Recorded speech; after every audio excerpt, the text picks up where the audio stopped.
Welcome, Yehuda. Let me stop sharing my screen over here. All right.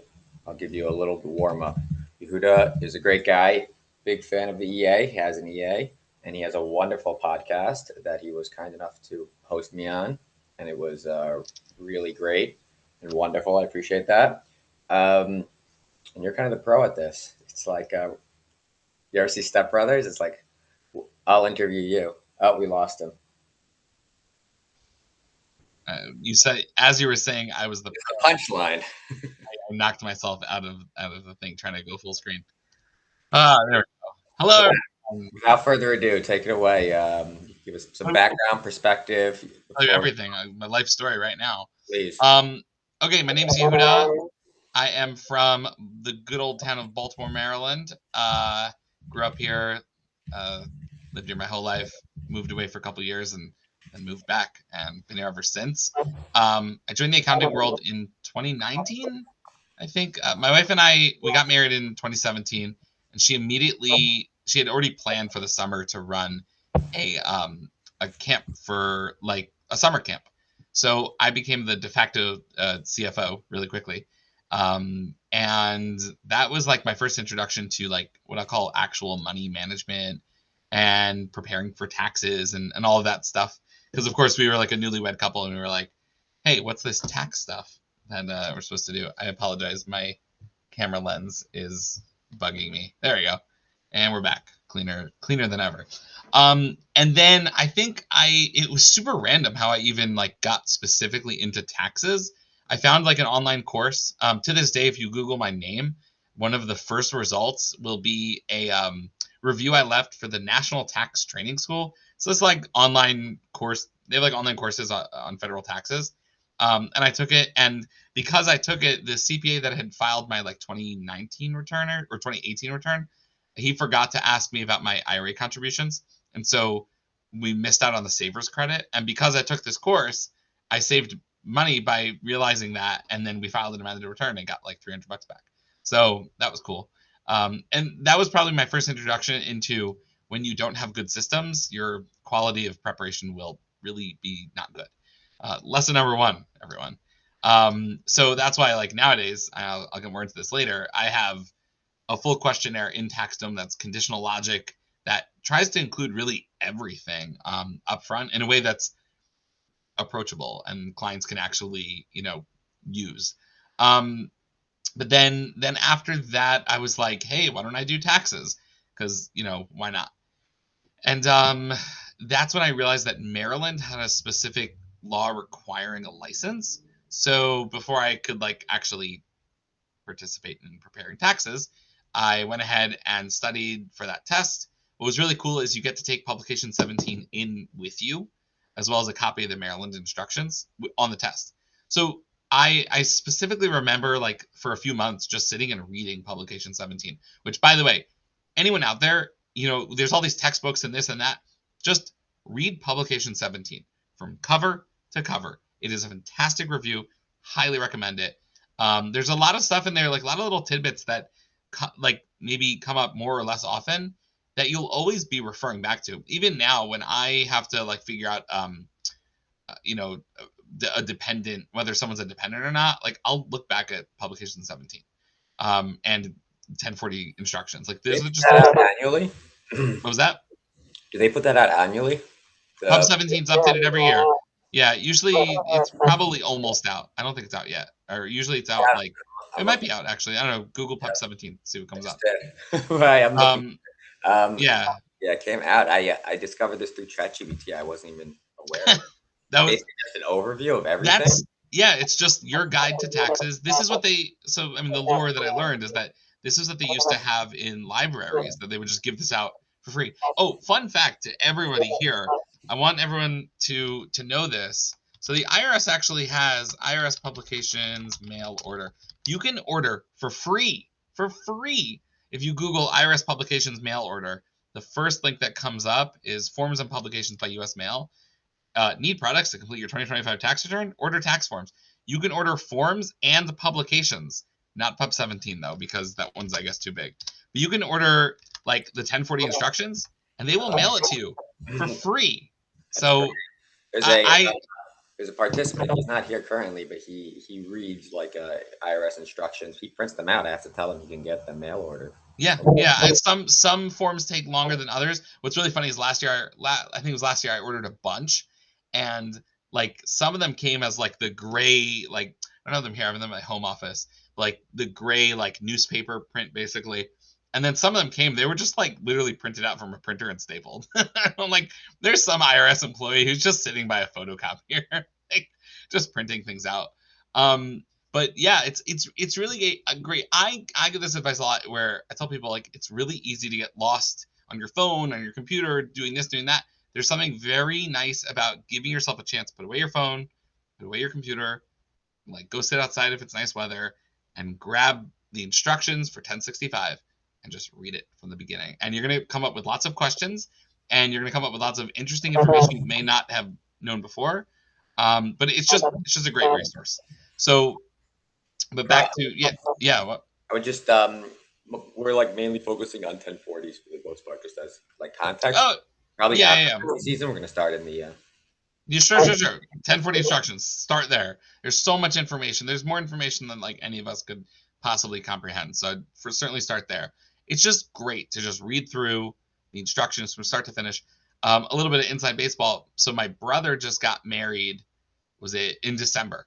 And his father-in-law is an IRS employee, and he works in the Forms and Publications office, which is like when I found that, I was like, oh my gosh, that's so cool. in touch. He'll be our next speaker. So I don't know if he does public speaking, or also if you're an IRS employee, there's like rules around whether or not you can speak publicly unless you're like the public liaison or whatever. But I do sometimes I'll text him and be like, hey, what's the deal with this? So he did tell me the inside baseball about the form like 45, 47. I know that was like a big deal to a lot of people, how like, you know, because Trump was 45th president, 47th president. He said someone in his office like came up with the idea and he sent it up the chain, and the administration loved it. And let's just say that guy has job security for a while, probably. That's the IRS agent. Which is just so funny. What are you doing with the Trump accounts? What'd you say? What's your process? Do you have one yet for the Trump accounts? I mean, ProConnect doesn't even have the form out yet. In my organizer, I just wrote like a question of like, hey, which kids do you want to elect a Trump account? For more information, go to trumpaccounts.gov. There isn't a ton of information out there. I mean, other than like understanding how it works from a statutory perspective. People coming to me with it, like I've had clients, they sent me a form 45, 47. I said, I don't need it, guys. I'm good. Like yeah. They're hearing it on somewhere. They're hearing it. I think that's the messaging. Make sure to fill out form 45, 47. I heard Besant say it one time. Yeah, Scott Besant. Yeah, I mean that is the form that's going to either be filled out with the tax return or without the tax return. It's going to be tricky for everyone out there with clients that have, you know, like every test question is like, you know, Bob was married to Mary, and then they got divorced, and they have 3 kids, and they have to figure out custody across those 3 kids. That's like going to be really complicated. Also, if you read the 45, 47 instructions, it talks all about who can be the one to elect.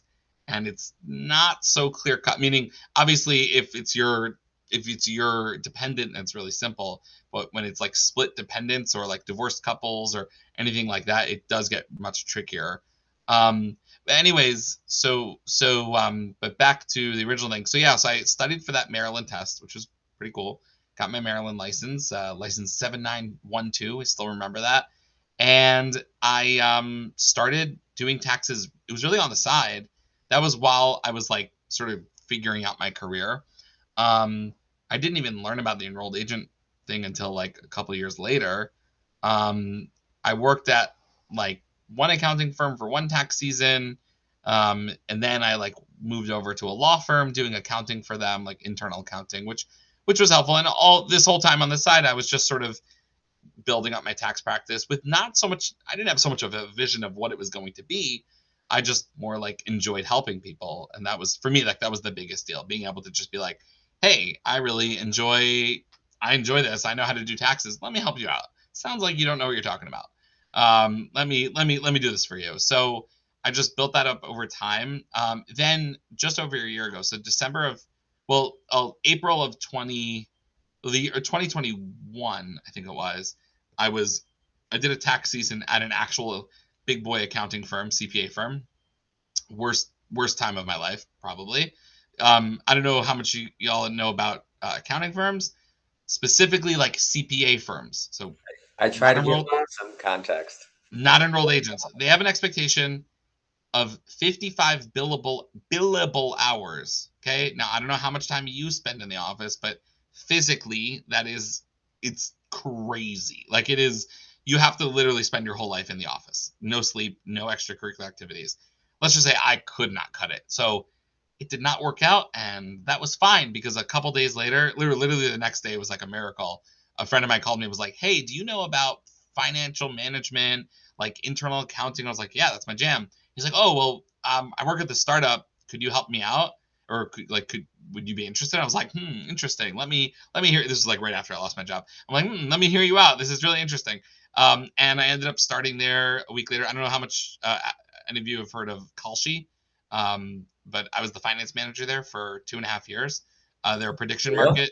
I didn't know that about you. That's Oh interesting. yeah, another fun fact. Just Yeah, going in on that. it is I'm a in my Marlins fan. Twitter bio. They've already taken Um, plenty of my money. Loser. I mean, yeah, they have Wait, not so were you taken there when it any of started? my money. I can tell you that much. What was that? Were you there when it started? I was there from 20, what was it? 21 through 24. No, When 22 did through they? Were 24. you there like near the founding? That was I mean, not the founding, a little bit after the founding. I Were you, was there. how many employees did you Um, have when you joined? oh, I was, I mean, when I joined, there was like 10, 15 employees. Wow. So I you were was, early. This is a huge I was company. there very early. Um, Any yeah, equity?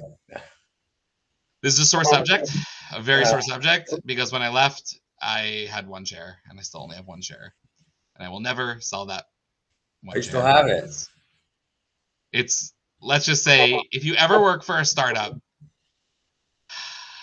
go borrow some cash to buy the equity because whatever. Sore Well, subject. Let's move on. Oh, a lot now of lo- there's an opposite side to that story where somebody buys way too much and it goes true, bottom. and I'm trying to think about that, and I'm trying not to think about it that much, honestly, See, because yeah. risk is very confusing, especially in hindsight. Uh, Well, this was right after they had just gotten election markets legalized. They had a whole court case with the CFTC, and long story short, it was crazy. Like during the election, was it October of 24? I was working like insane 20-hour days. I mean, literally, I would go to sleep for 3 hours, 4 hours, wake up, go straight downstairs to my home office, and just work, work, work, work, work. Ended up leaving that December, which was, it was good. And that's when I moved full time to Y10 Tax Solutions, and I always knew that this is what I was going to do full time. Let me back up. I became an enrolled agent during that time. I took the opportunity. Well, the truth is, this whole time since 2020, I had been prepping to go for the CPA, and like many others, it's really difficult. Not only is it really difficult, like just to get to the point of even taking the exams, it took a really long time to get there. By the time I had gotten there, I was already an enrolled agent because it was quicker to take the enrolled agent exams. And then this way also, I didn't have to go ahead and do the Maryland license anymore. So then I became an enrolled agent. I'm still theoretically a CPA candidate. I just haven't taken it. I took one test in July and it was depressing because I got a 70 and I need a 75 to pass. And whatever. It was, I'm like, after tax season. That's what I keep on telling myself. After tax season, I'll go back to it. But yeah, just a little over a year ago, I started doing Y10 Tax Solutions full time from part time.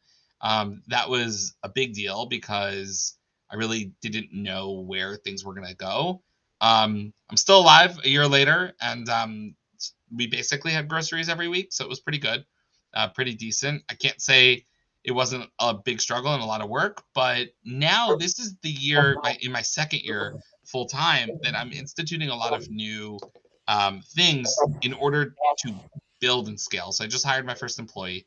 Um, I mean, I call her my tax and accounting assistant. She basically does anything I ask her to do, which is great. She's doing monthly bookkeeping for me for all my, the clients I do bookkeeping for. I review everything and I'm training her in. But the point is, she's a quick learner, and with also because I'm very systems heavy. So like everything has an assigned task. I use TaxDome. So every pipeline, like every stage has specific tasks with subtasks written out, and then we're constantly adding to that. So she's preparing tax returns for me now also. Again, she doesn't have all the context of like what all this is, but she's following my workflow. So it's, not that hard. We're using Juno this year, which so far has been fantastic, especially, somebody like, so my assistant, she doesn't have a tax background. She's never prepared a tax return in her life. She doesn't know anything about all these things, but she knows how to follow the instructions and importing the documents, reading the data, making sure it's correct, and pressing the button, and then Juno just enters everything for you.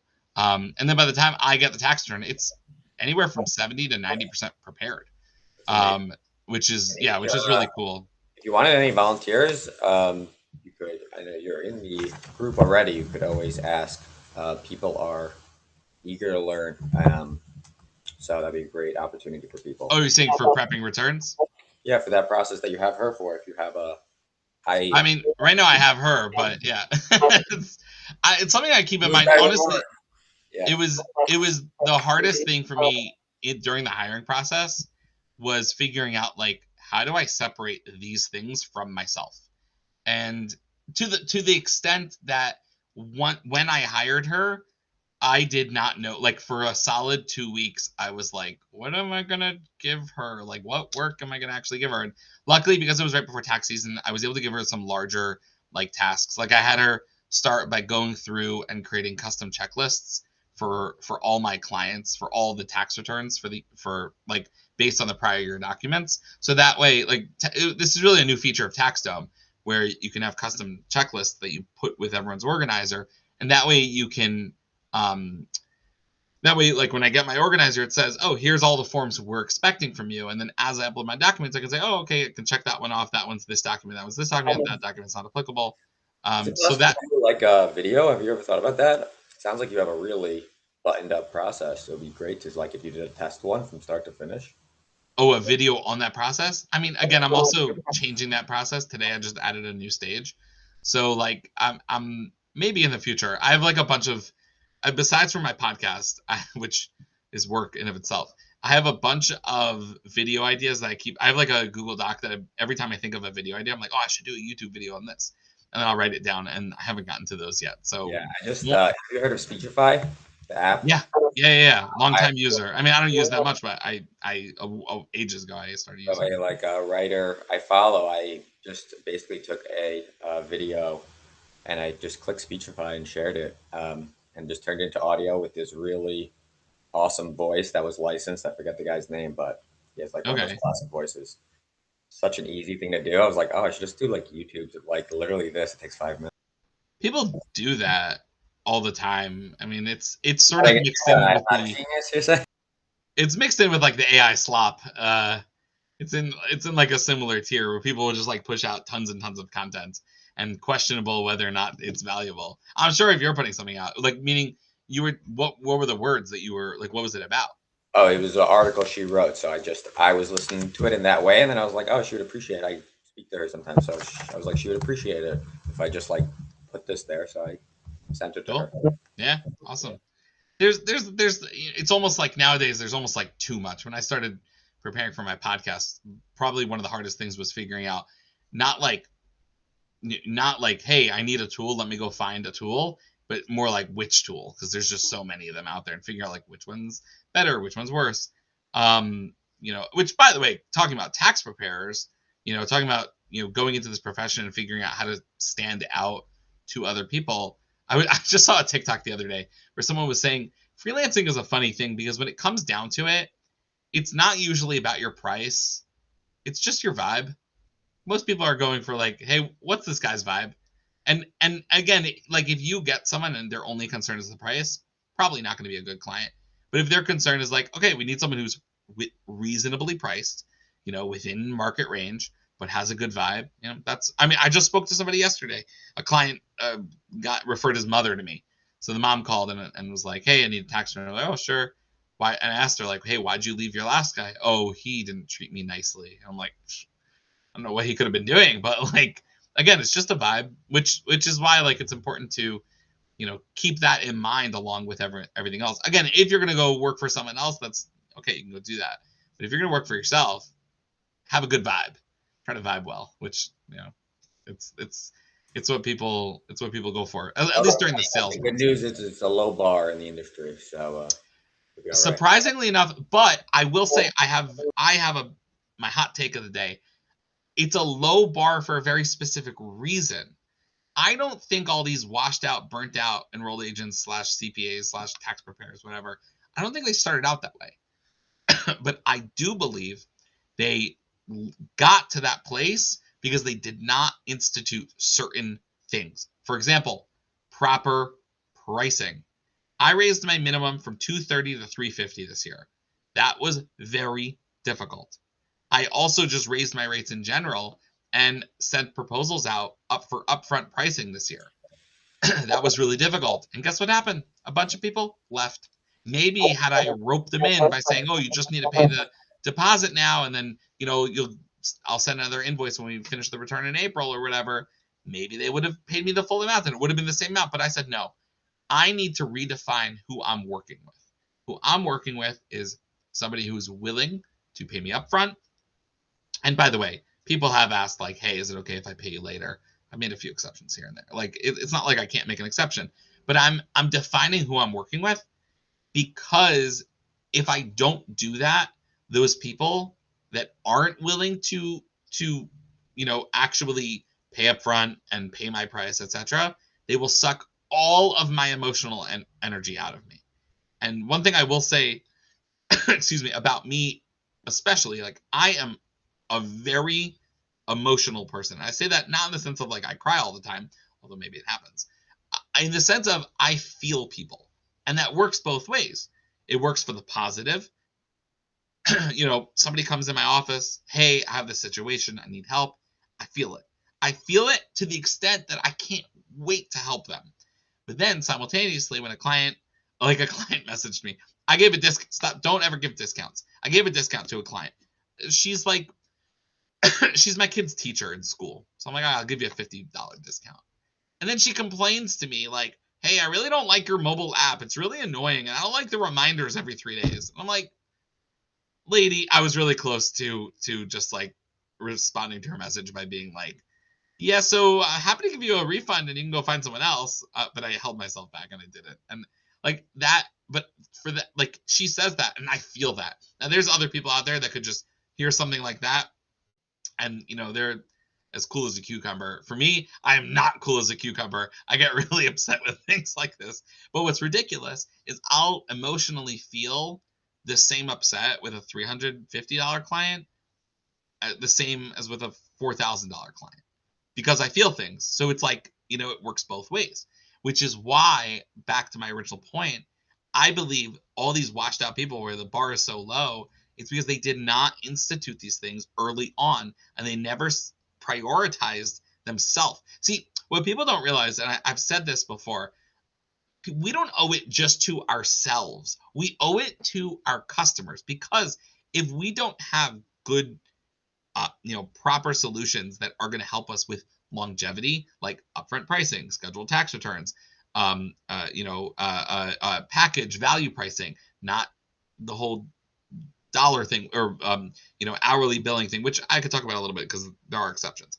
If we get rid of that, we're giving an opportunity to do better work for our clients. Think about it. Do you want your electrician fixing your light switches at 11:59 p.m. with on 4 cups of coffee and 4 hours of sleep? No, like there's no world where that's acceptable. Maybe the medical field, but that's for a different reason. Although they do have like laws around that, but for some reason medical professionals do like 36-hour shifts and they like, whatever. That's a separate thing. Although maybe Rosie could talk about that. She knows more about the medical field. But like, you don't want your tax preparer exhausted. You want them to be able to like think about you, which is why like you need to raise your prices. Now, that does not apply when you're starting out. When you're starting out, it's a completely different world. So, certainly start out and get the ball rolling, but don't think you're starting out for 10 years. Don't think you're starting out for even 5 years. Once you're doing 10 years, you need to get on the bandwagon. Can you talk about getting the ball rolling? I think that's interesting, and also like it's a tough piece, like getting the ball rolling. Like you really built from the ground up, right? So I will say, certainly starting, I was very fortunate where I always had another job, or a full-time job, I'll call it, while I was building my tax firm. So for me, it was almost like, extra money. It was a side gig. Even though obviously, like, it took up my whole personality, because I'd be like, "Hi, Yehuda Tenenbaum, nice to meet you. Y10 Tax Solutions." Like, that was, I could slip that nicely into a conversation, no problem, at any party at any time. But what's you just have to be okay. Anyone here watch Pluribus? Anyone? Raise your hand. Okay, it's okay if you can't raise your hand. So I don't know if you get this reference, but it's like, if you understand that what you're offering to someone is better than they can comprehend, how could you not want to give it to them? And so, like, if I know I can do your tax return better than you can do your tax return, because you're going to completely miss out on this, that, or the other, then, like, you don't want this? You sure you don't want this? Because this is really great.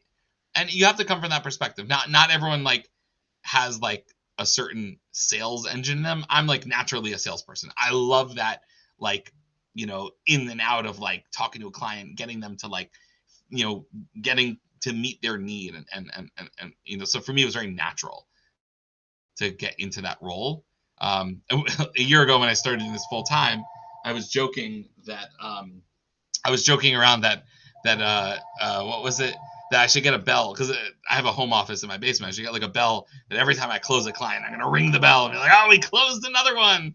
It's exciting. Like, there's the I apologize if you can hear my voicemail in the background.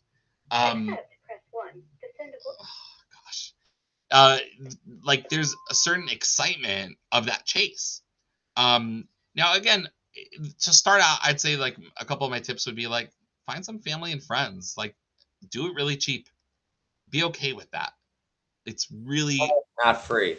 That's my mistake. not free. That's a good point. And be really careful with family. I've had a whole range. Like, so I just had this where a certain family member messaged me, someone who I'm not very close with, um, and messaged me like, "Hey, how much do you charge for a tax return?" I posted about this on the. If you guys aren't on the Tax Preparer Stress Relief Facebook group, please join. Is the funniest, most enjoyable Facebook group you could ever be a part of. But I just posted this. It was like WhatsApp. So this family member WhatsApps me and says, "Hey, how much do you charge for a tax return?" And I go, "Hey, you have a business, right? So minimum would be 625." Now, the context in my brain that I didn't say to her was, "Oh, you probably have. I know you have a business. I know you probably have receipts out of the wazoo all over the place. You don't have good records. You're probably going to try to hide in cash income from me. I have three different levels of Schedule C, for like 155, 275, and 500. I try to, like, put things in those specific buckets. And for you, I'm willing to put you in the middle bucket, even though you should really be in the higher bucket. Really, this should be like a $900 return, but, like, I've started out 625. But hey, like, clarify your situation with me. What is you have a business? Anything else? Now, this family member responds to me. Like 2 weeks later, by the way, like, doesn't message me for like 2 weeks. And this family member responds to me, "That's wild, considering I've given your kids free or highly discounted haircuts for the past 7 years." Totally not true. Like, a little bit true, sort of, not really. I've always paid this family member for the haircuts that have been, like, very few and far in between. And I immediately responded, "Sounds like it won't be a good fit. Sorry." Because I saw right there, like, this is not somebody like, if you want a discount, you're my family member. I'll give you a discount. I don't care. I might not be able to do it for free because, like, I do have software costs per return, whatever. But, like, I'll give you a discount. I have another family member that's going through, like, his wife lost his job. This is someone who I'm actually much closer with, and I sent him an invoice, like a regular invoice, and he basically messaged me, super respectful, basically saying, like, "Hey, we're gonna have to take out a loan to, like, pay our bills." I apologize. Why is everybody? I'm telling you, I go for. No worries, but just to make you aware of it, there's a chat and people. Oh, I totally did. And there will be probably at other points at the bottom middle. Sorry to cut you off. There we go. No problem. Resume wherever you like. Yeah. Oh yeah, I'll take a look at that in a second. But what's it called? So what ends up happening though with when you have family, like, so this family member, he like very respectfully said, hey, like, I'm gonna have to take out a loan, totally gonna pay you, but like, could we wait a little bit? I said, you know what, I'm gonna push your project forward. I'll disconnect the invoice from the pipeline so it doesn't hold it back. You pay me whenever you're able to. Like, and I could do that because there's someone I'm close with, but most importantly because he was respectful, right? And I know that whatever relationship we're gonna have, we're gonna, if he pays me, if he doesn't pay me, it's gonna be okay because he does not have an expectation of free. I have a friend where he says this all the time, that like, if you're friends with someone who has a business, why would you want to get a discount and pay them less? If anything, you should be willing to support them. Which obviously people don't like spending money, but if you think about it, like, where should you Are be you going to giving say your you want to money? do a better job? Like with any job that has a quality aspect to it, I want to make sure I'm giving it full price. Yeah. When I was working for my previous company, I was able to get like lunch every day, and it was something that I learned, especially in the food industry. Apparently, if you order food for delivery and you give a higher tip, they'll want to deliver your food quicker. I was like, oh wow, I guess I'm gonna start tipping more. At least when I wasn't the one paying it, but totally understand. Now I just go pick up the food myself. So you gotta be really careful, certainly. Alexander, okay, Alexander, you're in Baltimore. Oh, that's so cool. You got to join the Maryland Society of Accountants and Tax Professionals and come to our events, because then we'll see each other. Okay, you mentioned scheduling returns, pricing for Schedule C. Go a little more in depth. Okay, pricing methodology. Okay, here we go. Well, let's talk about scheduling tax returns. The queen of scheduling tax returns, who I completely attribute everything to, is Brenda Cannon. Check her out on all social media. She's on X and LinkedIn. Um, what's it called? She has a software called Highly uh, requested. I think we'll bring her on. oh yes, totally, yes, bring her on. She's great. She has a software called Schedule where you can basically, because with scheduling tax returns, I just had this. So I ended up using a scheduling software, like an appointment software, and I wrote in the description of the meeting, this is not a meeting. And even though it says like, hey, you're scheduled for February 16th at 2 p.m. or whatever, and I had a client text me last night like, hey, just a little bit of feedback. I didn't agree to any meeting. I'm not angry. I'm just letting you know. Maybe you want to like let people accept or decline the meeting to a time they could attend. And I'm like, buddy, read the description. It literally says this is not a meeting. It's just the day that I'm going to start your tax return. So the whole scheduling tax returns is brand new to me. One thing that I will say totally helps is, so last week and this week I had a few tax returns scheduled for Monday, and meaning scheduled for the week, and being able to prioritize those and be like, oh, these are the important ones to focus on is very helpful. Now, the way I did it is I this year instituted tiered pricing. So tiers 1, 2, and 3. Tier 1 includes basic tax prep, where we prepare your return. Tier 2 includes, additionally, I'll put like a transcript in 8821, so I can get notices, and I'll like pull your IRS transcripts, double check, make sure there's nothing else that needs to be, like sometimes what I'll do, especially for new clients, if they do get this service, this middle tier, I'll pull their prior year wage and income transcript. So that way, when they forgot 17 different little interest things or dividends here, or brokerage statements, I'll be like, hey, you forgot to send that to me. And they'll be like, oh, I totally forgot that that's income. And then for the highest tier, I included, it took me a long time to develop, but the basic premise behind it, and this is really from Jason Stats. If you go on my podcast website, thepeoplebehindthebooks.com, I'll link it here. I actually have a resources page that I've been building up, and I started putting, I'll put it here. I started putting subjects. So if you scroll down, you'll see different topics. So one of them is on scheduling tax returns. And I linked a bunch of videos from Jason Stats, also Logan Graff, and some LinkedIn posts, and the software as well. I'm building that up. Whenever I like meet someone or think of someone, I'll add them to that list. Just to, I like the idea of showing people cool things. But Jason Stats talks about this a lot with where when you're with a pricing model, you're with tiered pricing specifically, you're tiering for service levels, not for scope. The scope should be the same across all 3 tiers. So for me, the only difference really is Do you that. mind just explaining what scope is? I don't know if everyone's Sure. So scope would be like, how much of a tax return do you need? Is it a small tax return or is it a big tax return? So do you have a Schedule C? Do you have a Schedule itemized deductions? Do you have like 17, consolidated 1099s that we're gonna have to add in? That would be scope. So, like I tell my clients, like, hey, the price I'm giving you, regardless of whatever tier you choose, your tax return is going to get filed according to your situation. That being said, if you have another business and you don't tell me about it up front, then we're going to need to talk about it.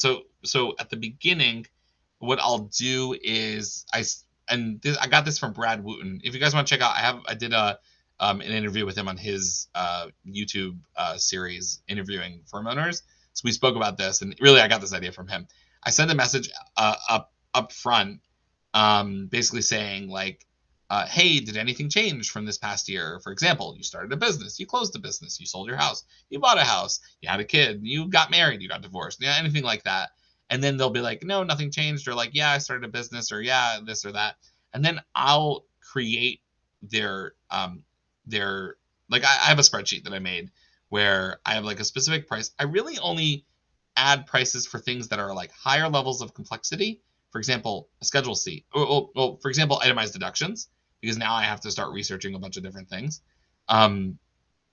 Which, by the way, I came up with my own acronym for itemized deductions, and I want to share this with everyone in case you didn't think of it yourself. MITCH: medical, interest, tax, charity. So MITCH.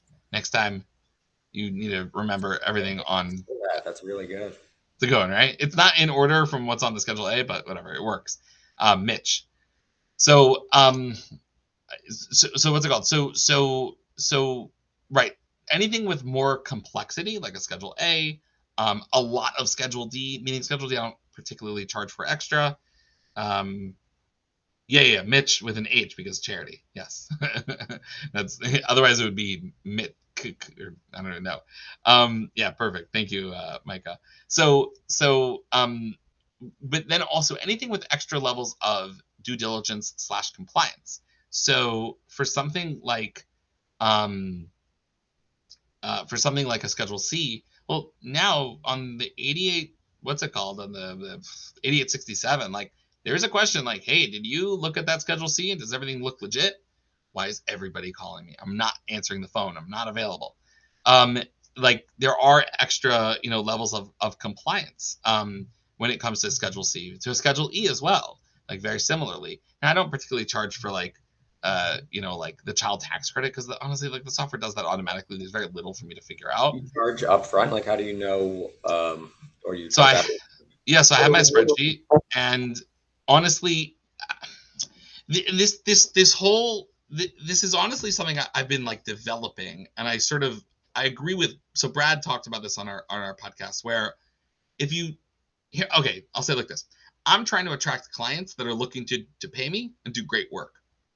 Now, something that I found is that people get very turned off when they get one invoice and then they get another invoice. They hate that. In fact, when we've already prepared the return, they can't stand having to pay another invoice, because value is much more seen up front. Value is not seen backwards. People don't look back and see value. This is the same. I mean, you have this all the time. When you're in need, when you're in pain, that's when you feel the value. After the fact, you're like, you already did it. Why is it valuable? So when I'm charging people up front, there is a chance I'm going to quote unquote miss out, and maybe it'll take a little extra time or something like that. But you need to think. There's a great book by Blake Oliver about how to build an accounting firm. Is it by Blake or is it by David? Blake Oliver from the Accounting Podcast. What's the name of the book? I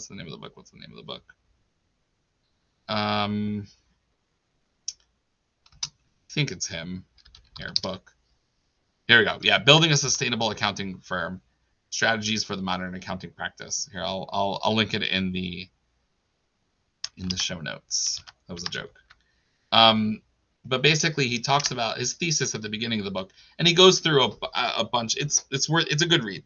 But basically, he talks about how modern CPA firms specifically were built on an old model, and really we should be thinking more like SaaS, subscription as a software as a subscription, than this old model of like billing for our time.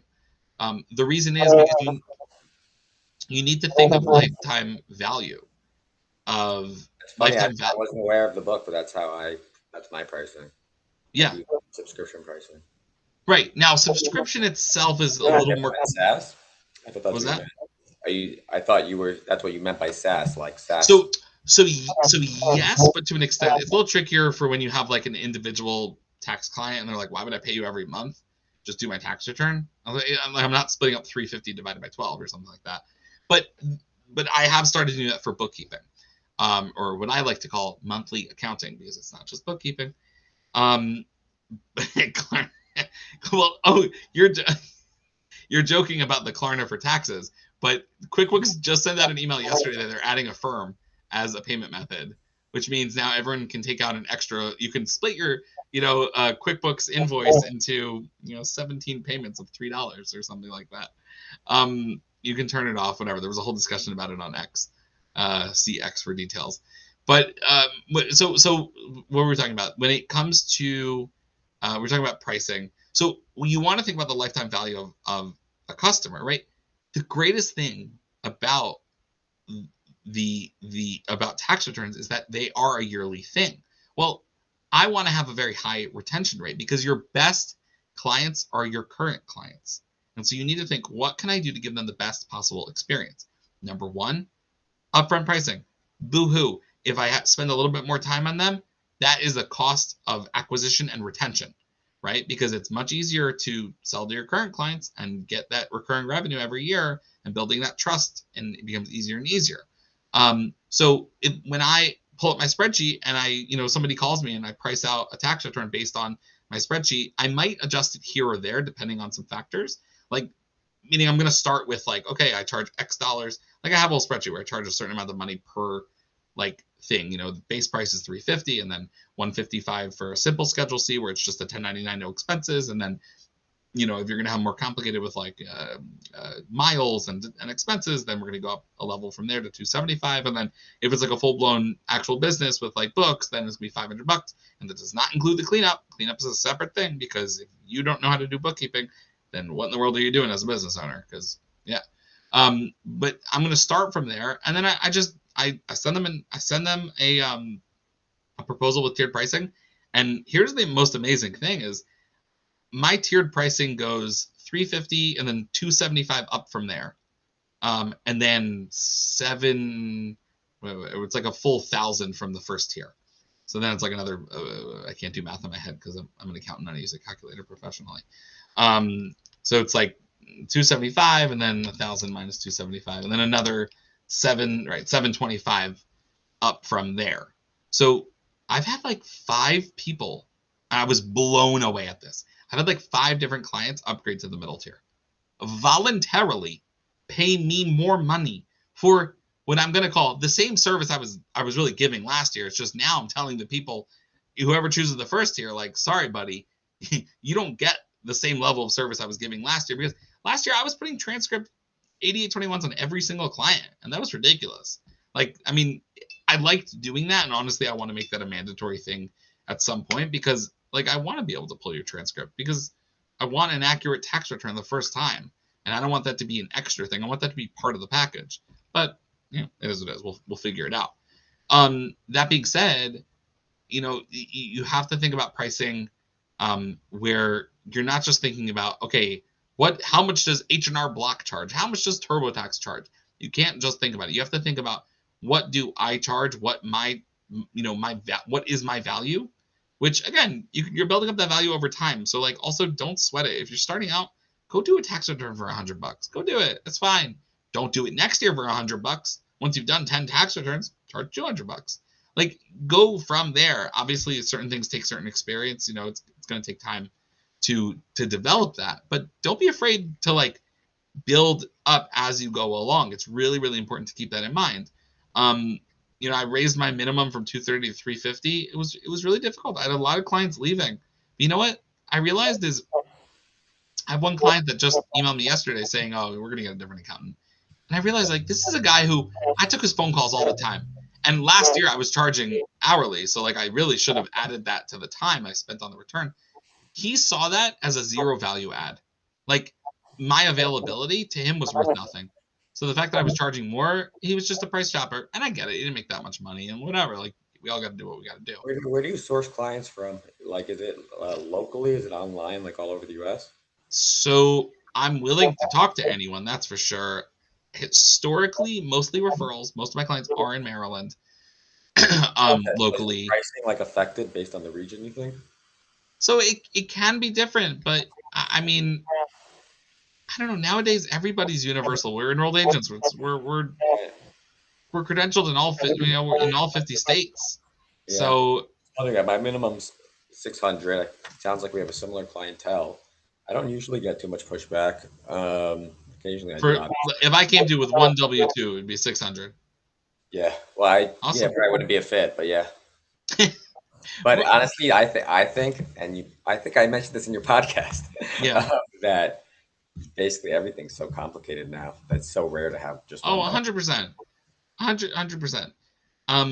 So per state, it is a little tricky. Now I'm sort of lucky. So I have a friend in Florida, and she, as you know, Florida does not have state taxes. So for her, like, state taxes is a big deal. For me, I already do state taxes with Maryland. People, yes. So I joke around, Bridget. I joke around that I specialize in the tri-state area, Maryland, New York, and New Jersey, because those are like probably the most common states that I've dealt with. Although New York, honestly, is a beast in of itself. You want to just like be aware that there are like specific things. Like if you're going to do an Ohio tax return, there's RETA, which is their like local tax. Which, like, we're lucky here in Maryland, the local taxes are with the Maryland return. You just say which county you lived in at the end of end of the year, and they just What's pop that on. Baltimore right now? I remember being shocked when I looked it up. It's crazy between Baltimore and Maryland. Like you're basically living in New York. It's the same as like New York City. It's not as expensive, but it's close to 10%.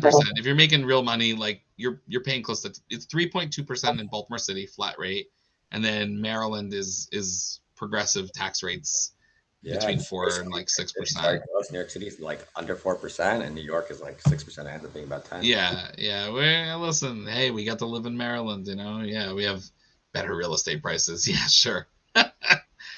Sort of. And nowadays, I don't know if anyone has better real estate prices, but whatever. I already own my house, so I'm lucky. I'm one of the few. But yeah, you have to be thinking about all these things as fluid things that you're going to be constantly thinking about and building. Listen, there's the tax knowledge, but you, again, like I said before, you owe your clients, you owe yourself, your family, your self-esteem, and you owe the people you're going to help to give the best possible service by instituting the best practices. The big thing this year for me was, I did a bunch of things this year. Honestly, this is crazy. For what's also, I did scheduling tax returns in a very unique way, where for the first tier, you don't get to choose your tax return date. I assign it. And the idea behind that was I wanted to be like, hey, if you want to upgrade and you want to choose, you want to be first in line, that's fine. You can upgrade for $275. You can choose when you want to. And if you really want to get ahead of the entire line, you can upgrade again, and it's a completely separate calendar. Listen, so far I haven't had much pushback. The joke is we scheduled one person who did the basic tier, and what I didn't realize at the time, because it's a calendar solution, on the email it says, hey, reminder, your scheduled time is coming up or whatever. It literally has a link to reschedule, so they can just reschedule themselves. So one person did that, and I'm like, whatever, it's not a big deal. I'm not gonna worry about it too much. Okay, do people pay with estimated taxes? Do people pay estimated tax when the extension is filed? Well, they have to. Yeah, that's the thing. Yeah. So scheduled tax returns, because you have to do most of the return, and you know how it is with tax returns. You add in there's a 1095. You add that in, and all of a sudden they go from getting a $2,000 refund to owing $4,000, and it's until you finish the return, you're almost what are you supposed to do? So the answer is yes. We're gonna have to. I feel like Brenda Cannon would be much better suited at answering this question of how do you deal with those types of people. The truth is, I have my assistant, anyone who submits their organizer, I have my assistant going in and starting their return. So I'm not really going to wait. I'm having her prep as we go along, but I'm not prioritizing people until we get up to their week. So far, nobody's scheduled after the deadline. Well, except for one person who, because last year we got a 1099-B like in April and then a corrected one in May. So we had to file an amended return, which was like ridiculous. So he's like, okay, let's just file an extension. I said, yeah, submit all your stuff. I'll prepare it as much as I can, make a recommendation based on that, and then we'll figure it out. But I said, just we'll just go on extension and make sure to get through May and make sure that nobody owes anything. How is scheduling different from filing extensions on everyone, just taking your time? Again, what's the question? How is scheduling different from filing extensions on everyone and just taking your time? I mean, I guess we're going to prepare most of the return, as much as we can. But if you're going to go on extension, we're going to make some sort of recommendation. Again, not everybody needs to make estimated payments. If they don't have a business, if they're just a W-2 employee, then they'll probably be fine, especially if they have a bunch of kids, especially since the withholding didn't change, but the child tax credit went up. So we're sort of lucky that way, which for us tax folks, it's helpful. A bunch of people got a tax break this year, and because it was mid-year, like they over withheld, which people were like, wow, thanks so much for getting us a big refund. And I'll be like, yeah, for sure, no problem. That's totally intentional. Somebody asked me recently about the phrase is guaranteed, maximum refund guaranteed. They said, is there any truth to that? It's such a silly thing. Like marketing is a hell of a drug. yeah. I'm like so not a fan of refund culture. Yeah.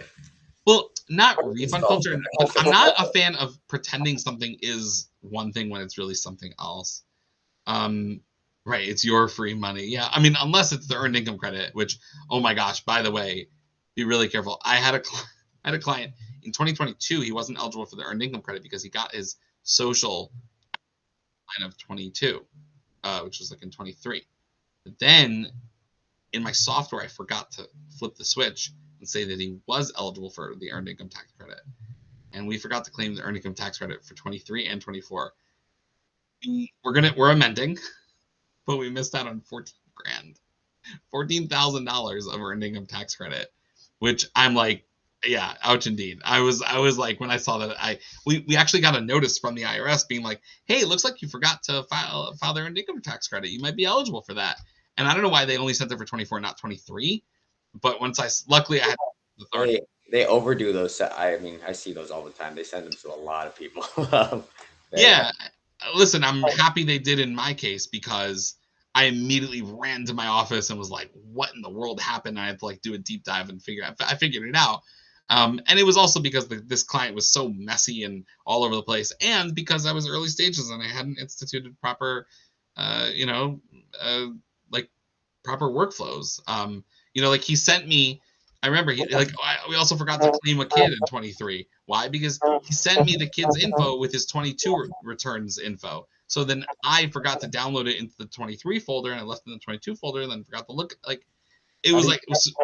How do you prevent that? How would you have caught that? Like with systems you have now, would you have caught that? You think? So yes, because everything's much more organized. Everything gets connected to a job inside TaxDome. So for that specific year, like all the information is going there. And now if something comes up for the next year and this year, I'm going to save it to the next folder. Like I'm much more careful with that. Also now I'm reviewing prior year returns. Like now I'm going to have my assistant, once we finish a return. Oh, I have to add this to the list actually. I have to remember if we have a checklist. Okay, writing this down.